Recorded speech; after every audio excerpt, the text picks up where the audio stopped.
My fiancé bought me a DNA test as a joke. Then 53 strangers appeared as half-siblings.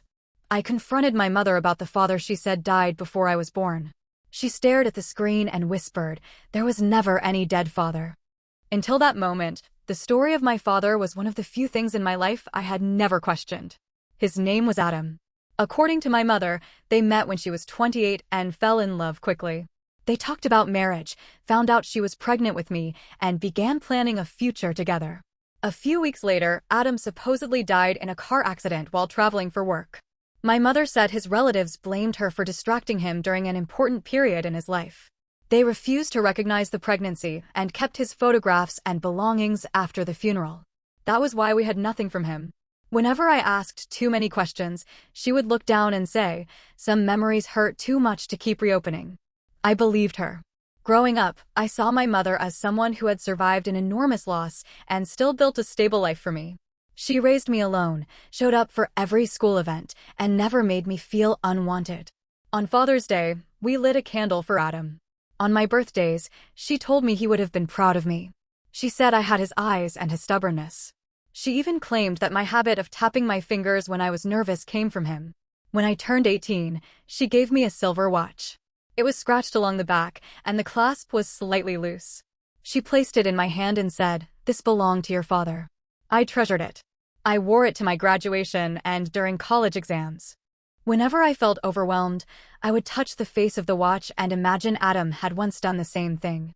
I planned to attach it to my bouquet when I got married. My fiancé, Miles, knew how important it was to me. He also knew that, despite what I said, I had always wondered about my father's family. A few months before our wedding, Miles ordered 2 DNA kits. He had recently become interested in family history and thought it would be fun to compare our results. He handed me mine and said, "Maybe you'll find a cousin who can confirm that your stubbornness is genetic." I laughed and took the test. I wasn't expecting much.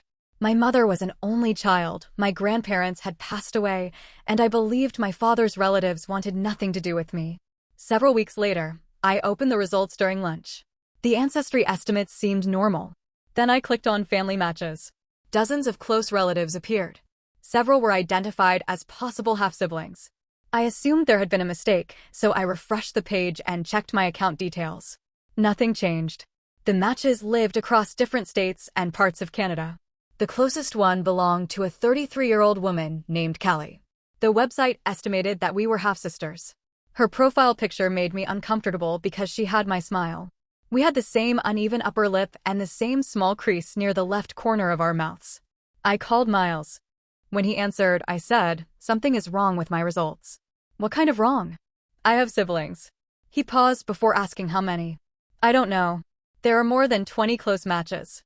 Miles suggested that Adam might have had children before meeting my mother. It would have been a painful discovery, but at least it would have made sense. It also would have meant Adam was real. I sent Callie a short message explaining what the website had shown and asked whether she knew how we could be related. She answered less than an hour later. "Did your mother use a fertility clinic in the 90s? I stared at the message. I replied, "No. My father died before I was born." Her next response took longer. "I'm sorry. You should probably speak to your mother before I explain." That frightened me more than the matches. I told Callie that my mother was working and that I needed to understand what was happening. She asked if she could call me. The moment I heard her voice, I knew she had explained this to people before. Callie told me she had been conceived using a donor. Her parents had told her when she was a teenager.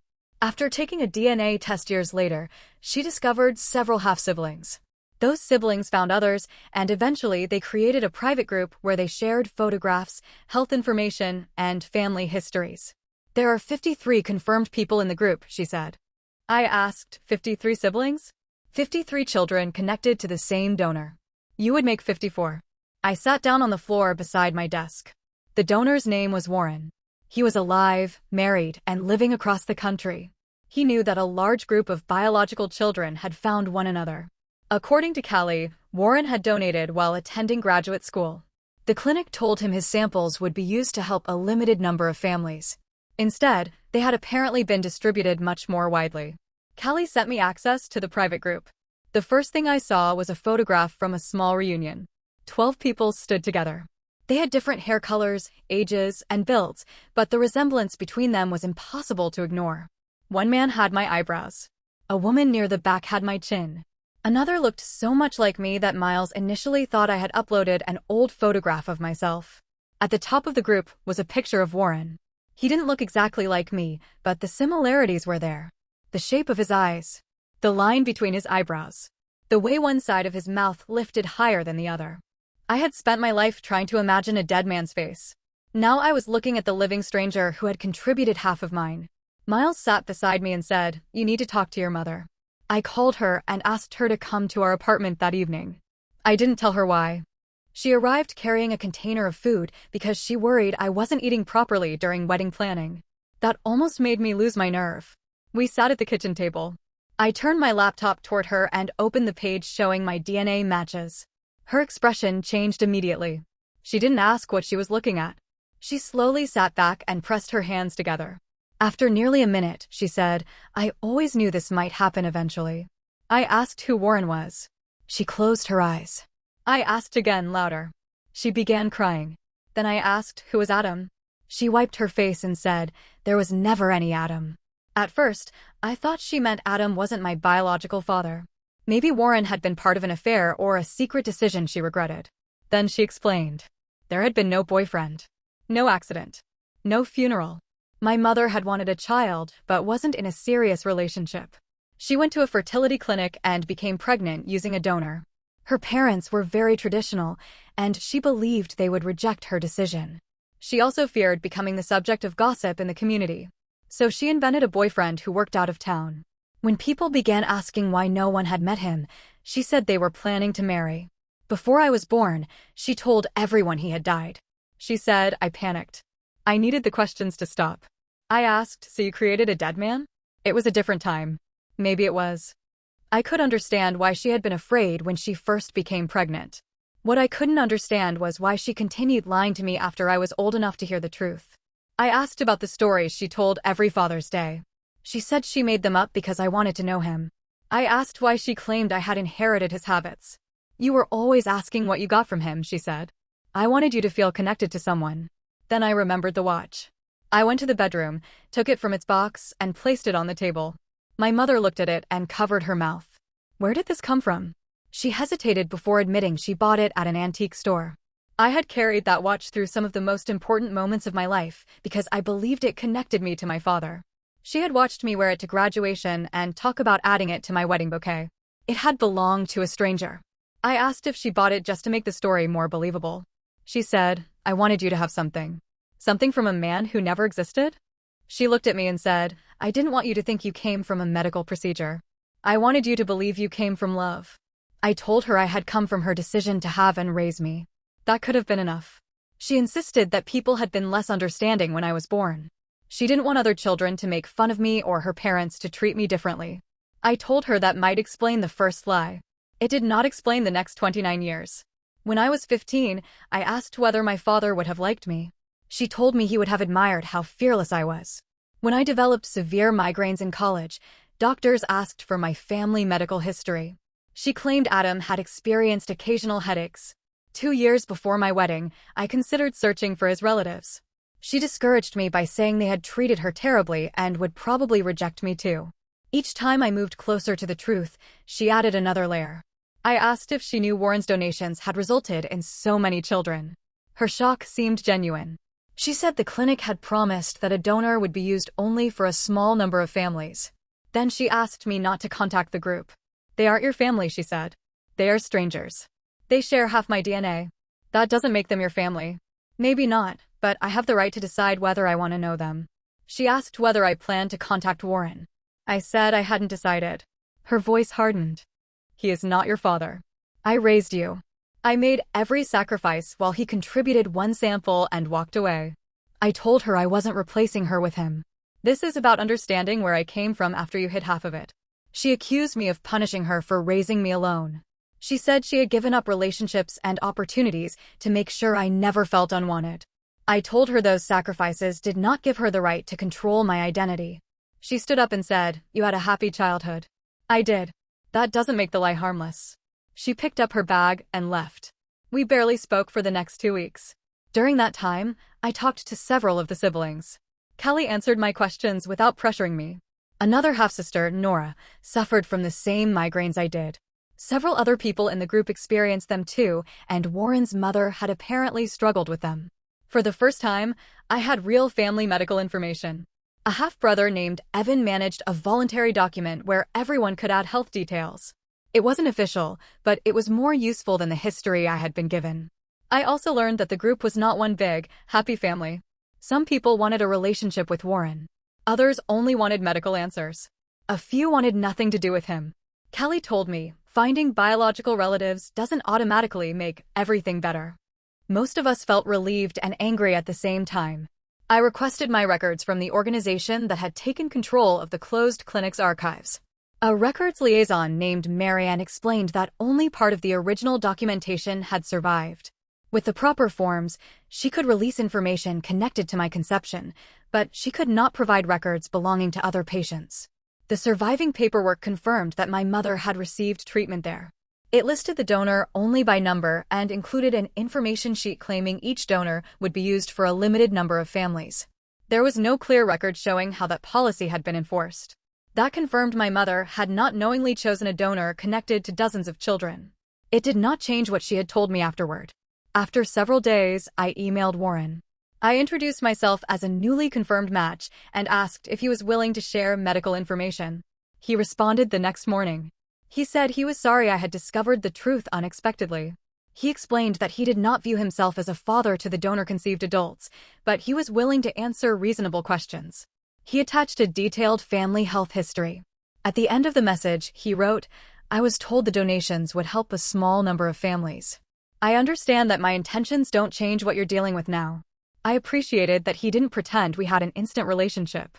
He didn't ask me to call him dad or act as if the number of biological children was something to celebrate. Knowing he existed didn't give me a father. It gave me accurate information. My mother eventually called after her cousin Janet contacted me. Janet said my mother had barely slept and believed she had ruined our relationship. She described the original lie as one frightened decision that became harder to correct over time. I asked whether Janet had known about the clinic. She admitted she had. "I assumed your mother told you years ago," she said. My mother had allowed me to believe the entire family shared her secret. In reality, at least one relative thought I already knew. When my mother called, she apologized for how the confrontation ended. But she still insisted that the story had given me a happier childhood. I told her she didn't get to decide whether being deceived was better for me. Then I said I needed distance. She accepted that until I brought up the wedding. My mother had planned to give a speech. I had seen part of the draft because she once left a printed copy at my apartment. The speech described Adam's supposed love for us and said he would be watching as Miles and I began our marriage. I told her she would not be giving it. She went quiet. Then she said, "You're trying to humiliate me in front of everyone. I'm not telling anyone what you did. I'm stopping the lie from being repeated at my wedding. People will ask why I'm not speaking. We can tell them we changed the schedule." She said removing her speech was public punishment. I reminded her that she was still invited and would sit in the front row. I wanted her there, but Adam would not be included in another important moment of my life. She cried, and so did I. I still didn't change my decision. A month after receiving the results, I met 6 of my half-siblings in person. We chose a cafe with a private room because none of us wanted strangers watching an emotional meeting. Miles drove me but waited nearby so I could decide whether I needed him. I almost turned around before going inside. Callie recognized me immediately. She hugged me, then pulled back and apologized in case it was too much. The first few minutes were awkward. Everyone tried not to stare while noticing the same features in one another. Nora had my hands. Evan pressed his lips together when he was thinking, exactly as I did. Another half-sister, Beth, looked enough like me that seeing her felt unsettling. But resemblance did not create instant closeness. Beth was polite and distant. Later, she explained that every new sibling forced her to relive her own discovery, and she wasn't sure she wanted more relationships. I understood. The meeting wasn't a perfect reunion. Some conversations flowed while others felt forced. We were connected biologically, but we were still strangers learning how much space we wanted in one another's lives. There was relief in being around people who understood the confusion. Nora had always known she was donor-conceived and never felt ashamed of it. Callie learned as a teenager and struggled for years. Evan discovered it after the father who raised him had died, so he never had the chance to ask why the truth had been hidden. Before we left, we took a photograph. I didn't post it online. I wasn't ready to explain the situation publicly, but I saved it beside the reunion picture that had first led me to them. When I returned home, I opened the box containing the silver watch. For years, I had treated every scratch as evidence of Adam's life. I had imagined him wearing it while driving, working, or waiting for my mother. Now I knew none of that had happened. Still, the comfort I once got from the watch had been real. The courage I believed it gave me during exams and difficult days had actually come from me. I didn't throw it away, but I stopped treating it like a family heirloom. I placed it in a drawer with old keys and receipts. As the wedding approached, my mother and I spoke only when necessary.